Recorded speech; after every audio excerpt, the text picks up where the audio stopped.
mean, we've had people wanting to commit suicide. We've had people with depression and all sorts of things that the reason they didn't is because our receptionist and our team actually made them feel comfortable and helped them. When somebody walks in the door, you smile, you greet them, and you're not on your phone because you're there to help people. It's like Disneyland. It's the opportunities we're creating for people. And literally, we can change someone's life. Hey, my name is Nathan James. I'm the founder of Fitness Cartel Australia. Well, actually back in COVID time when we couldn't get across the borders, I had gyms on the New South Wales and Queensland border. And a friend of mine said, bro, you need to sneak me over the border like the cartel. And actually that's how the name Fitness Cartel began. So I think most people think the gyms are very uncomfortable and they're intimidating. In fact, they are. Walking into a new gym or a fitness club, it is really daunting. Kind of like when I went to a Pilates class and I was the only guy there and I couldn't move.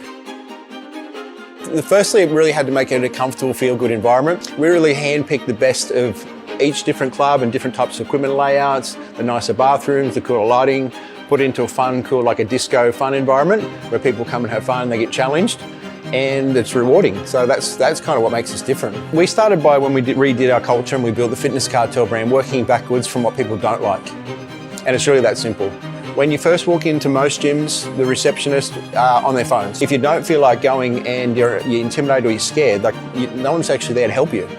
So firstly, if you get caught on your phone in a Fitness Cartel in reception, you won't have a job. We just made a rule that, and all our team agree, that when you're in reception, you're the director of first impression. So when somebody walks in the door, you smile, you greet them, and you're not on your phone because you're there to help people. That's why I do it. I don't need to open more gyms. In fact, the more gyms you have, the more challenging it is and more things. You kind of get to a point when you're like, life's good.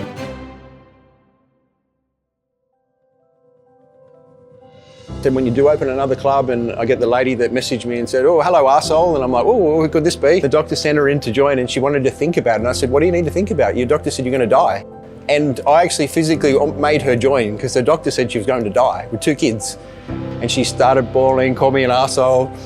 And 2 years later, she reminded me and said, hello, arsehole, I've lost 97 kilos. Thank you for saving my life. She lost 97 kilos. Now that's one of hundreds of stories, not just from me, but from our team, and that's really what we do. That's the really cool part about what Fitness Cartel does. And we've had people wanting to commit suicide. We've had people with depression and all sorts of things that the reason they didn't is because our receptionist and our team actually made them feel comfortable and helped them. If I could pick one thing that makes me proudest about Fitness Cartel, wow, now this is a tough question because there's so many good, rewarding things. It's the opportunities we're creating for people. And literally we can change someone's life, and we can help develop somebody from like where I was, selling memberships and pushing trolleys, to being really wealthy, setting up their life, helping them buy houses and all the things that they can do. So I think that for me now, that's the reason when I said I don't need to open gyms anymore. Well, now I do because I've got heaps of more. My family has grown and the family's got bigger and bigger and there's more opportunities. So that's the big thing. That's what gets me out of bed at 4 o'clock in the morning and makes me work 6-7 days a week.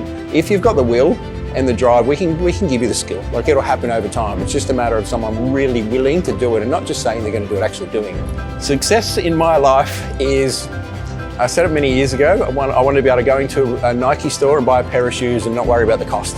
If something happens to a family member or someone was to get sick, that I have the money and I could help them. Really being in a position where, one, I can feed my family, we can go on holidays comfortably, and then I can help other people. And really in the position I'm at now, it's really trying to help others to grow and sort of build a life that they can pass on to their children.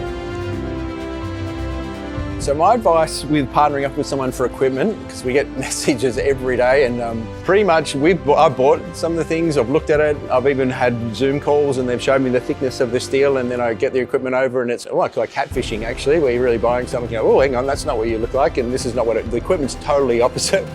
So my advice is if you are going to go offshore and you're going to do it, I'll probably find someone like Leisure Concepts. They can take the risk, they can deal with all the logistics, and you really need a good supply. And we're very, like I mentioned before, I'm really happy with the equipment and stuff too. So yeah, that's my advice. So we're very happy with the relationship. The products have been really on point. If we've had anything that's kind of not worked out, which is there's always going to be some challenges, they've fixed it. They've moved mountains to make it work, literally, and we've been doing it consistently, and we're very happy.